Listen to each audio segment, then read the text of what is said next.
Vem brincar comigo, vem. Alexandre na área. Bora para mais um vídeo que foi mandado aqui pra mim, gente, do canal Afelizin. Afelizin, acho que é assim, né? Bom, estava falando aqui a respeito de Invasorzinho, desenho que a Nickelodeon quer enterrar, tá bom? Eu vi recentemente, terminei de assistir Invasorzinho, eu achei muito maneiro, tá ligado? E também assisti o filme e achei muito brabo, tá ligado? Foi em 2019, depois de 17 anos, se eu não tô enganado, que eles fizeram um filme de Invasorzinho, achei muito da hora. Mas bora acompanhar aqui pra ver o que eles estavam falando a respeito desse desenho em 3, 2, 1, play. O desenho da Nickelodeon que foi tão sombrio, mas tão sombrio que teve um episódio inteiro sobre roubo de órgãos de crianças na escola. Sim, isso é bizarro, né? Sim, você ouviu isso direito. Hoje vamos mergulhar fundo no universo bizarro e caótico de Invasorzinho. E eu afirmo, esse desenho nunca deveria ter ido ao ar na Nickelodeon. É bem bizarro como um criador de história em quadrinhos sobre o maníaco homicida conseguiu fazer um programa infantil. As cenas inacreditáveis que ele teve que lutar para manter. E também tem uma verdade chocante sobre o cancelamento desse desenho, que quando você descobrir, assim como os fãs, você vai ficar muito revoltado. Essa história é muito mais maluca do que qualquer plano do Zin. Mas como eu falo sempre, como seria meu amigo Jack, vamos por parte. Para entender Invasorzinho, primeiro você precisa entender e conhecer a mente por trás de tudo. Um amigo chamado Johnny Vasquez. No vídeo vou chamar ele só de Vasquez. Antes de sonhar em animar um alienígena verde para a televisão, Vasquez ele já era uma figura cult no mundo dos quadrinhos independentes nos anos 90. E esse trabalho não era exatamente feito para as crianças. Sua obra principal, Johnny the Homicida Maniac, ou Johnny, o maníaco homicida, era exatamente o que o nome sugere. Era simplesmente uma história em quadrinho preto e branco, super estilizada, com traços pontudos geométricos, sobre o cara. Ele era compelido por forças misteriosas a assassinar brutalmente qualquer um que o irritasse. Ele usava o sangue das vítimas para pintar uma parede em sua casa, porque ele acreditava que isso impediria o monstro de escapar. Era sombrio, violento, uma crítica ácida a uma sociedade que Vasquez via como medíocre e consumista. Mas a conexão mais direta com Invasorzinho veio o spin-off de Johnny, uma minissérie de 4 edições chamado Sketch. E esse Sketch era um garotinho chamado Todd, que vivia em um estado de terror constante. Seus pais o odiavam abertamente, e o pai dele culpava por ter arruinado sua vida, e a mãe era viciada em pílulas, se é que você me entende, né? E ela com isso mal lembrava que existia. E o garoto era atormentado por tudo: abduções alienígenas, zumbis e até mesmo seus vizinhos, que era o próprio Donnie, o maníaco homicida. E era um universo de horror normalizado, onde uma criança vivia cercada pela bizarrice. Ninguém parecia se importar. Foi semeando o mundo para o Invasorzinho. Então, como essa mente que criava histórias sobre degolação e terror infantil foi parar na Nickelodeon? Bizarro que a Nickelodeon sempre tem umas histórias bem malucas, né? No final dos anos 90, a Nick estava desesperada para criar algo descolado e ousado para um público mais velho, entre 11 a 15 anos, para competir com o sucesso no Cartoon Network. Uma produtora da Nick, chamada Mary Heygot, encontrou os quadrinhos do Vasquez. Impressionada com seu estilo de arte único, ligou para ele. O bizarro dessa história é que nessa época o Vasquez ele tinha em torno de 22 anos, ele não tinha nenhuma experiência com animação, e mesmo assim ele foi convidado para fazer esse desenho. Sabendo que suas obras existentes eram impossíveis de adaptar para as crianças, Vasquez decidiu criar algo novo. Em uma única noite sem dormir, deitado na cama, ele concebeu toda a premissa de Invasorzinho. Ele misturou tudo o que amava na infância: robôs, monstros alienígenas, filmes de terror e ficção científica. A ideia foi um sucesso quase instantâneo com os executivos. Mas para Vasquez, que estava acostumado a trabalhar sozinho em seus quadrinhos, a transição para um estúdio com centenas de pessoas foi, em suas palavras, né, hell, se é que você me entende. Ele descreveu a experiência como uma miséria absoluta, sentindo um arrepio horrível na espinha. Toda vez que entrava no estúdio, ele estava criando o que chamam de bebê imortal. Mas mal ele sabia que o processo para dar luz a essa criatura dentro da máquina corporativa seria uma grande batalha constante. O visual de Invasorzinho era das coisas mais marcantes e únicas da história da animação. É uma tradução direta do estilo de Vasquez dos quadrinhos para a tela. O mundo é sujo, cheio de ângulos agudos, contornos pretos e grossos, e personagens com cabeças enormes e corpos esqueléticos. A intenção era criar um universo que parecesse desconfortável e hostil, um reflexo visual do humor sombrio da série. O Vasquez disse que amava as coisas que pareciam imundas, como a arte suja, que sugeria que os personagens nunca se recuperavam totalmente dos seus traumas. Esse estilo era tão diferenciado e único que foi um pesadelo para a equipe de animação. O diretor Steve Hess admitiu que foi o estilo mais difícil com que ele já trabalhou. A paleta de cores também era intencional. O Império Irk e a tecnologia dos Zin são dominados por roxo, verdes e vermelhos sangrentos. planetas. Enquanto a Terra tinha tons mais marrons, cinza e laranja, cores que reforçam a ideia de um planeta poluído e decadente, tanto no sentido espiritual e ambiental. Além disso, a série foi pioneira no uso de CGI misturado com animação 2D tradicional. Embora isso tenha criado sequências de ações espetaculares, como a nave do Zin e as transformações da sua base, a tecnologia do início dos anos 2000 às vezes parecia datada. O sofá 3D da cama do Zen é um exemplo clássico de como o CGI ficou datado ao longo do tempo. Você percebia isso porque o sofá ele se destacava com o ambiente que era desenhado à mão, ficava uma coisa bem estranha. De certa forma, isso foi genial porque essa estranheza visual só aumenta a sensação de que a tecnologia do Zen era uma coisa bem bizarra, fora da realidade. E para completar, a trilha sonora industrial eletrônica do Kevin dava um tom caótico e ameaçador, uma coisa bem diferenciada, e com isso o Zen conseguiu se destacar a qualquer outro desenho da época. Mas assim como o caso de Ren Stimpy, o desafio não era animar esse mundo bizarro, era lutar para que ele pudesse existir. A equipe criativa vivia em pé de guerra com as censuras da Nickelodeon. Curiosamente, Vasquez disse que a censura raramente era sobre a violência gráfica. Eles conseguiriam aprovar cenas como os olhos de uma criança sendo, se é que você me entende, né, tirada, mostrando apenas pela sombra na parede. Ele falou que a verdadeira batalha era sobre o tom, o tipo de humor que tinha no desenho. Por exemplo, no episódio Meu Melhor Amigo, o personagem chamado Kef deveria explodir. A Nickelodeon insistiu que ele precisava sobreviver, e a solução da equipe foi adicionar uma fala fora de tela dizendo que ele estava bem, perguntando se alguém queria Waffles. O Vasquez admitiu que ele fez isso a contragosto mesmo. Essas mudanças forçadas muitas vezes acabavam tornando a cena ainda mais engraçada. Mesmo ainda ele conseguindo alinhar isso com o espírito caótico do desenho, o processo era muito exaustivo. Eventos do mundo real também complicaram as coisas. Após o 11 de setembro, a rede ficou com medo generalizado de exibir qualquer coisa que pudesse ser considerado de mau gosto. Uma cena no episódio de Porta em Porta que mostrava prédios explodindo teve que ser editada. De modo mais geral, a premissa de um terrorista estrangeiro vivendo secretamente entre a população e planejando destruir a massa tornou-se desconfortável para o canal. Com isso, a Nick começou a mudar o horário de exibição do programa sem nenhum tipo de aviso. Mas por baixo de toda essa gritaria e caos, Invasorzinho na site era incrivelmente inteligente. O Império Irk, por exemplo, é uma crítica genial às estruturas de poder. Toda essa hierarquia social dos Irks é baseada em uma única métrica absurda, a altura. Os líderes, os altíssimos, são simplesmente os dois Irks mais altos e governam motivados pelo tédio e pelo amor por lanches. A missão secreta do Zen para conquistar a Terra é na verdade um exílio. Os Altíssimos o enviaram para um planeta que eles nem acreditavam que existiam. Eles só queriam se livrar do coitado, porque ele quase destruiu o mundo deles na primeira invasão. A total ignorância do Zen sobre isso é como o Vasquez falou em uma entrevista, né? Isso é sua única força. E a Terra, por sua vez, é uma crítica brutal ao consumismo e às falhas das instituições. Os humanos são retratados... Putz, cara batendo agora, fazendo obra aqui. Aí. Ai, cacete, fechar a porta aqui.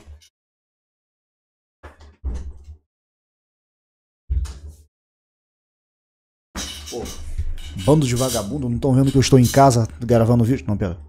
Como estúpidos e bovidos ao ponto de terem morte cerebral, facilmente manipulados por qualquer coisa. Representando isso bem feito, né? Marcas grotescas como McMatch e Pizza Hug School, que é escola em inglês, né? É uma instituição decadente, parecida com a prisão onde a professora demoníaca, a senhora Biteres, ensina lições de desespero. E o desenho subverte completamente essa ideia de herói e vilão. Que era para ser o suposto herói, o Jib, ele é um cara socialmente paranoico, com a única obsessão de expor sim, motivado tanto por sua necessidade desesperada de validação, quanto por qualquer preocupação com a humanidade. Na verdade, ele despede seus companheiros humanos inferiores e fedorentos. Você vê que é tão bizarro que ele despreza os seres humanos ao nível do Zen, que é um alienígena. Muitas vezes nós somos condicionados, a audiência, a se posicionar para torcer pelo vilão Zen, cujo único objetivo é escravizar e destruir a raça humana. E essa dinâmica revela uma verdade mais profunda. O Zen e o Deep são dois lados da mesma moeda. Ambos são intelectualmente brilhantes, mas marginalizados por suas respectivas sociedades. E mais importante, né? Ambos buscam desesperadamente a aprovação de figuras paternas negligentes. Os Altíssimos para o Zen e o Professor Membrana para o Deep. Quando a gente era criança, a gente pensava que essa rivalidade era a simples luta do bem contra o mal. Mas na verdade, o desenho esconde esconde uma trama psicológica compartilhada de duas mentes alienadas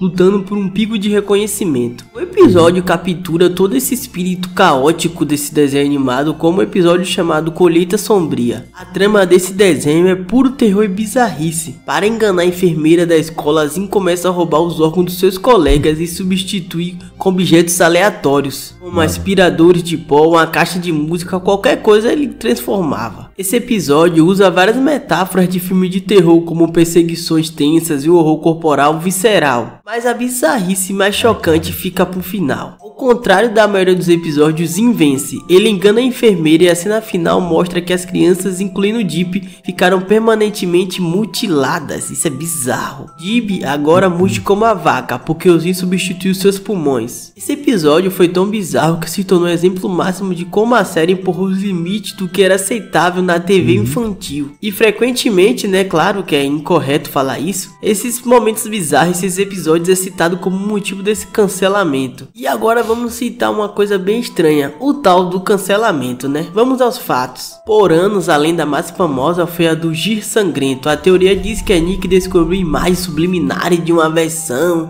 que tem o robô Gir, é inserido em vários episódios, um negócio bem maluco. Você sabe como funciona a creepypasta, né? Comente aí uma que você acha que é verdade, mas na verdade é mentira, que eu vou desvendar no próximo vídeo. Muitos até hoje acham que a série foi cancelada por isso. E essa teoria tá meio certa, né? A verdade é que essas imagens são reais, elas foram inseridas secretamente por um animador chamado Chris Garham, mas ele fez tudo isso sem o Vasque saber. No entanto, elas não tiveram nada a ver com o cancelamento da série. Essas coisas só foram notadas pela Nick bem lá pelo final, quando a série já tinha sido cancelada há muito tempo. A verdadeira razão foi uma coisa que chamam de tempestade perfeita. É uma coisa que as pessoas falam no meio dos negócios. Primeiro, o erro de programação. A Nick queria um programa para adolescentes, mas acabou exibindo Zin entre desenhos para crianças pequenas, como Padrinho Mágicos e Rock Power. Isso resultou em uma coisa chamada classificação ruim, né? Porque o público-alvo principal da emissora eram crianças de 2 a 11 anos. E Invasorzinho originalmente foi feito para adolescentes. Então ficar Padrinho Mágico e logo depois Invasorzinho ficou um negócio meio estranho. E segundo, né, o que eu acho que mais foi pesando ao longo do tempo foi o custo. Invasorzinho era um dos programas mais caros que a Nickelodeon produzia naquela época. Devido à sua arte complexa com o uso do CGI, os baixos índices de audiência com o público infantil não justificaram o alto custo, né? E terceiro, né, o golpe final veio com o ataque do 11 de setembro, causando uma queda na economia, o que levou à queda nas ações da Viacom, a empresa mãe da Nickelodeon. E isso gerou uma ordem de cima, né? Eles falaram: corta o custo, os orçamentos de todas as nossas propriedades, vamos economizar o máximo que nós pudermos. E esse era o cenário perfeito para uma série cara, um desenho como Invasorzinho ser cancelado. Desenho caro, com baixa audiência no público errado, que também causava atrito criativo com os caras da gravatinha, era o alvo perfeito. Como diziam os grandes filósofos, essa era a brecha que o sistema queria. O cancelamento, no entanto, não foi o fim, foi o começo de uma lenda. Depois de todo esse acontecimento, Invasorzinho explodiu como um fenômeno cult. Vendas de DVD foram altíssimas, a série foi abraçada pelas culturas subgóticas emos do início dos anos 2000. Uma loja chamada Hot Topic se tornou o principal ponto de venda de produtos da série. E o robozinho chamado G, ele virou um sinônimo da cultura. Esse robô arrombadinho ficou tão famoso que ele vendeu pelúcia, ele vendeu camisa, ele vendeu chaveiro, ele vendeu muita coisa. A fandom amava esse robozinho. O amor que tinha pela essa série era tão gigantesca que os próprios fãs dedicaram a própria convenção chamada Invardecon. A Netflix, como não é besta, né, nos anos de 2019, ela lançou um filme chamado Invasorzinho e o Florps. Eu ainda não assisti o filme, mas se vocês quiserem eu posso fazer um vídeo ou assistir em live com vocês. Comentem que eu faço, dê muito like nesse vídeo, eu vou saber que vocês querem. Sobre o filme, a crítica aclamou o filme como um retorno fiel e fantástico, citando que ele não foi um filme apenas com a dose de nostalgia, ele serviu como uma conclusão temática que a série nunca teve. Mas é basicamente assim, a trama começa com Zin descobrindo que sua missão é uma mentira e que os Altíssimos nunca viriam à Terra. Isso leva até uma crise de confiança pela primeira vez na sua vida. Eu não sei vocês, mas eu já gostei dessa premissa porque trouxe à tona o subtexto da série original. Trouxe à tona a busca desesperada que Zin e Deep têm por validações de suas figuras paternas. Com esse desfecho emocionante, isso prova que a trama ressoa até no filme depois de anos, provando que a espera dos fãs valeram a pena. No final de tudo, Invasorzinho foi um raio que caiu no lugar errado, na hora errada. Era sombrio demais, inteligente demais e estranho demais para a Nickelodeon dos anos 2000. Talvez se Invasorzinho fosse feito hoje, todo mundo amaria como ele merece ser amado, mas seu fracasso comercial garantiu sua imortalidade, tornando ele um símbolo de rebelião e não conformidade, uma obra de arte que provou que o grotesco, o bizarro e o assustador também pode ser belo. E de certa forma, né, o plano do Zinho deu certo, finalmente ele conseguiu dominar o mundo, ou pelo menos um pedaço muito barulhento e leal dele, né? Então esse foi o vídeo aí. Se vocês gostam de coisas, criadores muito ruins, eu vou deixar uma playlist muito boa aí. O último vídeo tá muito bom sobre criadores nojentos. Se você gosta desse tipo de vídeo, dá um like e comenta pra mim saber. Se inscreve no canal, deixa seu like e comenta aí um episódio de Invasorzinho que você mais gosta. Tchau e fui! Valeu! A criadora mais nojenta da Netflix, interessante. Bom, tá aí, gente. Esse daí foi o vídeo aí do Afelizinho. Eu acho que é assim que fala, não sei se tô falando errado. Vou dar uma moral pra ele aqui se inscrevendo e deixando o like, tá? E, mano, Invasorzinho, como eu falei, eu assisti em live tanto o filme quanto a série, as duas temporadas. Eu não sabia que tinha sido baseado numa parada tão pesada assim, tá ligado? Baseado numa obra de um outro maluco aí que, né? A proposta era completamente diferente. Eita! Mas assim, eu acho muito boa a série do Invasorzinho. Pena que realmente pra época que foi lançado, uma das coisas que me incomodou pra caraca nessa série do Invasorzinho foi a trilha sonora muitas das vezes, os efeitos sonoros também muitas das vezes. Isso aí é uma parada assim, muito esquisita, muito abafada, tá ligado? Mas aí chegou o filme em 2019 e foi meio que consertado isso daí, então ficou bom pra caraca, tá ligado?